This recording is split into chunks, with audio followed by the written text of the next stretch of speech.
안녕하세요. 이수환 의원입니다. 오늘 저희가 좀 깊이 파고들 주제, 바로 많은 분들이 힘들어하시는 불면증인데요.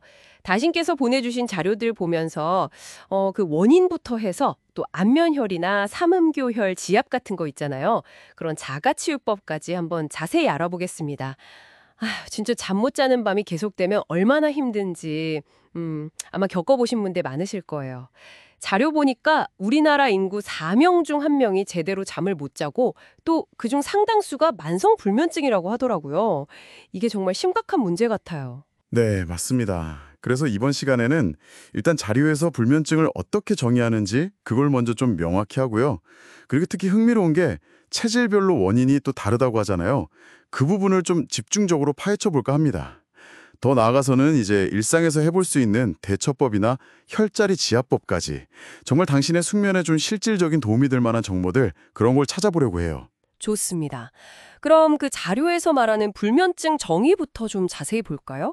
그냥 며칠 잠 좀 설쳤다고 그게 다 불면증은 아니겠죠? 네, 그럼요. 자료에 따르면요.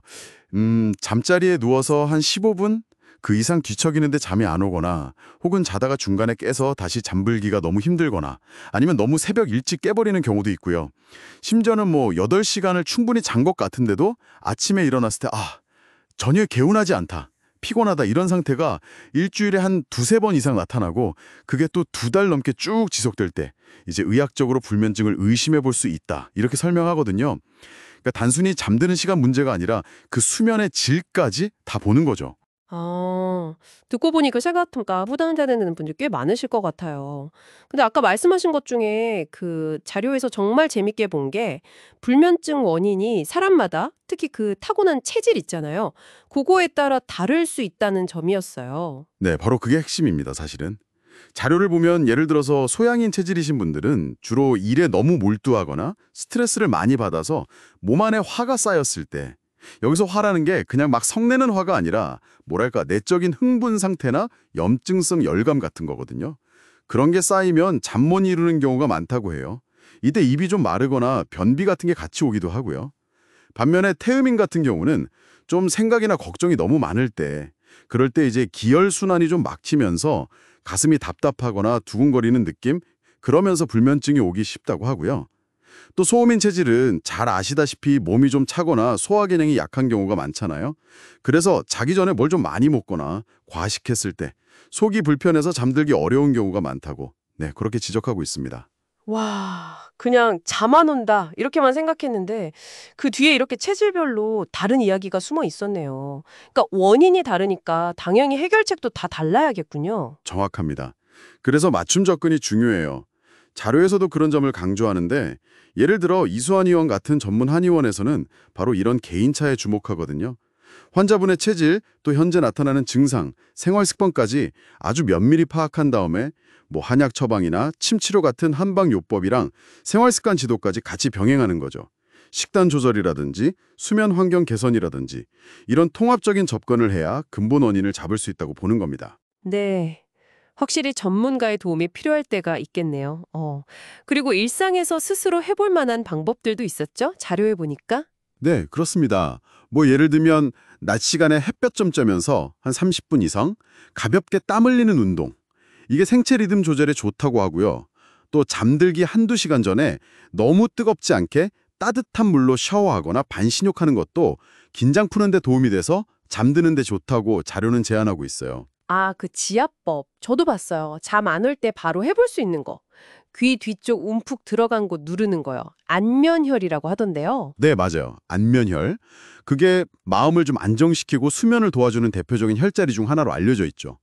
위치는 귀 뒤쪽 그 귓볼 바로 뒤에 만져보면 오목하게 들어간 부분이 있어요. 고기를 부드럽게 이렇게 지압해 주시면 됩니다. 그리고 자료에서 또 하나 언급된 게 가슴이 좀 두근거려서 잠 못 이룰 때는 삼은교혈 지압도 도움이 될 수 있다고 하는데요.